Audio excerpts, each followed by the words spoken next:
Assalamualaikum warahmatullahi wabarakatuh. Di sini saya Ida Retnani akan mempresentasikan proposal saya dengan judul peran orang tua dalam mendampingi belajar anak dengan sistem daring pada masa pandemi. Yang pertama yaitu bab pendahuluan. Latar belakang pandemi. Negara-negara yang ada di dunia saat ini tengah dihadapkan pada situasi adanya pandemi COVID-19, termasuk negara-negara berkembang seperti Indonesia. Pandemi COVID-19 yang menjadi krisis besar semua manusia dipaksa untuk berhenti melakukan rutinitasnya dalam kehidupan sehari-hari dan diminta untuk berdiam diri. Adanya pandemi ini, pemerintah pusat hingga pemerintah daerah mengeluarkan kebijakan atau aturan baru dalam keadaan darurat untuk kegiatan belajar mengajar dilakukan di rumah. Mereka tidak bisa belajar bertatap muka secara langsung di sekolah dikarenakan untuk pencegahan penyebaran dari penularan COVID-19. Untuk itu, dalam pembelajaran sistem daring di tengah pandemi, orang tua sangat berperan penting dalam mendampingi anak dalam belajar. Pada dunia pendidikan anak, jika orang tua kurang memperhatikan, dapat menyebabkan anak kurang dalam hal belajar atau bahkan tidak dapat berhasil mendapatkan ilmu dalam belajarnya. Begitupun sebaliknya. Oleh karena itu, untuk dapat mencapai dalam hal keberhasilan belajar anak, perlu adanya pendampingan yang mendalam dalam hal belajar di rumah. Peran orang tua sangat dibutuhkan, yaitu sebagai pengganti guru di rumah dalam membimbing anaknya dalam proses pembelajaran secara daring ini. Tujuan penelitiannya yaitu 1. Mengidentifikasi peran orang tua dalam mendampingi pembelajaran dengan sistem daring pada masa pandemi. Yang kedua, menganalisis peran orang tua dalam melaksanakan belajar secara daring di rumah.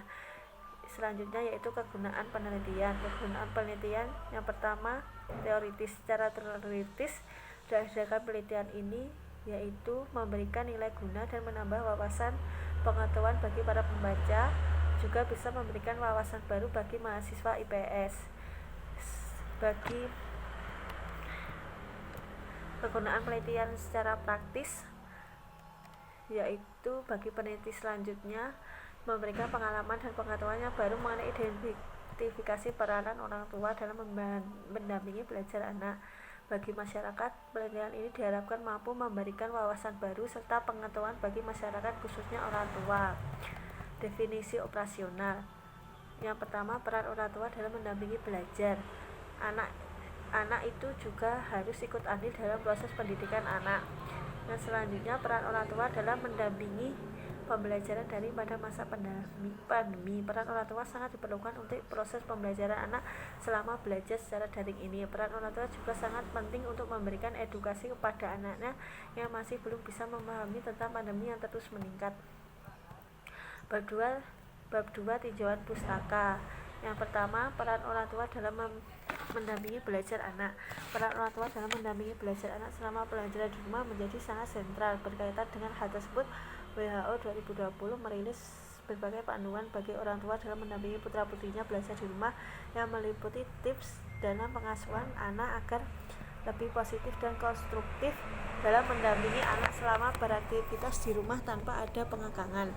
Yang kedua, sistem daring. Pemanfaatan sistem pembelajaran daring merupakan salah satu upaya yang bisa dilakukan untuk mengatasi permasalahan di tengah pandemi ini dan memudahkan semua kalangan untuk mengakses apapun. Dan Mansyah 2010 saling berkomunikasi dan berdiskusi secara online serta memperoleh bantuan pengetahuan media online yang dapat tersedia di media sistem pembelajaran daring. Masa pandemi COVID-19 awal mulanya muncul pada tanggal 31 Desember 2019. Kasus tersebut diakibatkan oleh virus corona atau yang dikenal dengan sekarang COVID-19. Bab 3, metode penelitian. Metode penelitian yang digunakan adalah penelitian kepustakaan atau libraries research. Sumber data yang ada dalam ini yaitu sumber data primer dan sumber data sekunder. Teknik analisis data yang digunakan dalam penelitian kepustakaan bisa dengan menggunakan metode analisis isi, konten analisis, Fokus dari penelitian kepustakaan ini yaitu suatu hal dalam menemukan berbagai studi, teori, prinsip, atau gagasan terdahulu yang digunakan untuk dianalisis dan memecahkan suatu rumusan masalah yang ditemukan, dan hasil akhir akan ditarik berupa kesimpulan. Sekian presentasi dari saya, kurang lebihnya mohon maaf. Wassalamualaikum warahmatullahi wabarakatuh.